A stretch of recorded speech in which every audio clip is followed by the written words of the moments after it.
Assalamualaikum warahmatullahi wabarakatuh. Kembali bersama SM News. Peringatan 117 tahun Muhammad Natsir, menghidupkan warisan negarawan dan guru bangsa. Bertempat di Gedung Menara Dakwah, Jalan Keramat Raya 45, Jakarta Pusat, peringatan 117 tahun kelahiran Muhammad Natsir menjadi momentum penting untuk menggali kembali keteladanan dan pemikiran tokoh besar bangsa ini. Buya Natsir, demikian ia akrab disapa, dikenang sebagai negarawan, guru bangsa, dan pejuang dakwah yang kiprahnya tetap relevan hingga hari ini. Acara ini dihadiri oleh sejumlah tokoh nasional dan keluarga besar Natsir.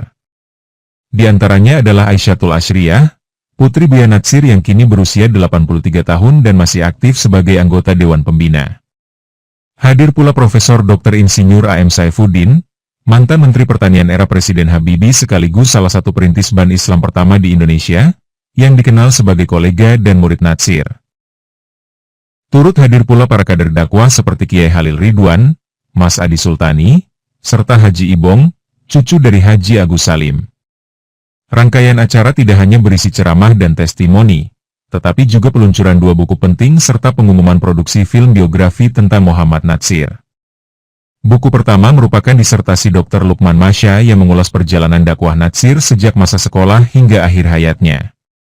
Buku kedua, karya Ketua Umum Dewan Dakwah Islamiyah Indonesia, DDII, Dr. Adian Husaini, berjudul Muhammad Natsir, Negarawan, Guru, dan Dai Teladan, yang menghimpun ratusan artikel tentang kepemimpinan, kepribadian, serta kontribusi Natsir di bidang pendidikan.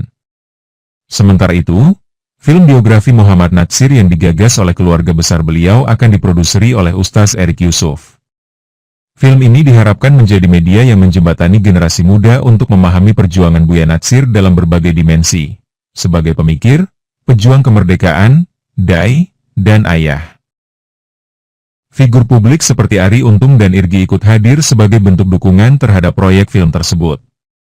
Dalam sambutannya, Dr. Adian Husaini menyoroti keteladanan Natsir sebagai negarawan sejati. Ia menyebutkan bagaimana Natsir, meski Partai Masyumi tidak diizinkan hidup kembali, tetap menunjukkan sikap kenegarawanan saat berangkat ke Jepang pada 1968 dan berhasil meyakinkan pemerintah Jepang untuk membantu Indonesia di bawah pemerintahan Orde Baru. Di sisi lain, Natsir juga dikenal sebagai pribadi yang berbakti kepada orang tua dan guru-gurunya, serta memilih jalan hidup sederhana demi mengabdi pada ilmu dan dakwah. Kenangan akan ketulusan dan kesederhanaan Natsir turut dibagikan oleh Ustaz Zawawi, salah satu kader yang dikirim belajar ke Arab Saudi. Ia menceritakan pengalaman menggalang dana dari masjid ke masjid di Riyadh untuk kegiatan dakwah, bahkan hingga pernah ditangkap polisi setempat, sebagai gambaran betapa besar dedikasi Natsir dalam mendukung dakwah Islam. Sementara itu, Kiai Halil Ridwan mengangkat kisah tentang Natsir yang menggunakan nama samaran Mukhlis dalam debat dengan Soekarno sebelum kemerdekaan, menunjukkan keikhlasan Natsir dalam perjuangan. Ia juga menyebutkan peran Natsir dalam mengupayakan izin tinggal, iqamah, bagi warga Indonesia di Mekah dan Arab Saudi tanpa memandang latar belakang organisasi mereka.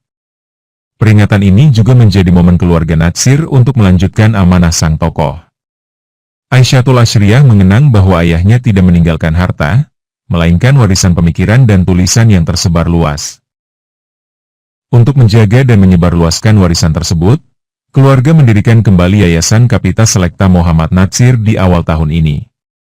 Nama yayasan diambil dari judul buku pertama Natsir yang diterbitkan sebelum kemerdekaan, sebagai bentuk rendahan hati beliau yang enggan menamakan yayasan itu dengan namanya sendiri. Rifki, cucu Natsir dari putrinya Asma Farida, yang kini menjabat sebagai Ketua Yayasan Kapita Selekta, menyampaikan apresiasi atas kerjasama dengan DDII dalam melanjutkan visi dan gagasan Natsir. Ia berharap yayasan ini menjadi jembatan kerjasama antar organisasi Islam dalam meneruskan semangat perjuangan Buya Natsir. Peringatan ini menjadi bukti bahwa warisan pemikiran dan keteladanan Buya Natsir tetap hidup.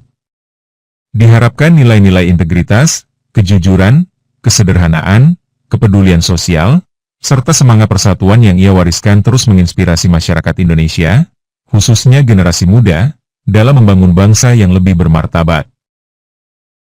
Demikian berita kali ini. Wassalamualaikum warahmatullahi wabarakatuh.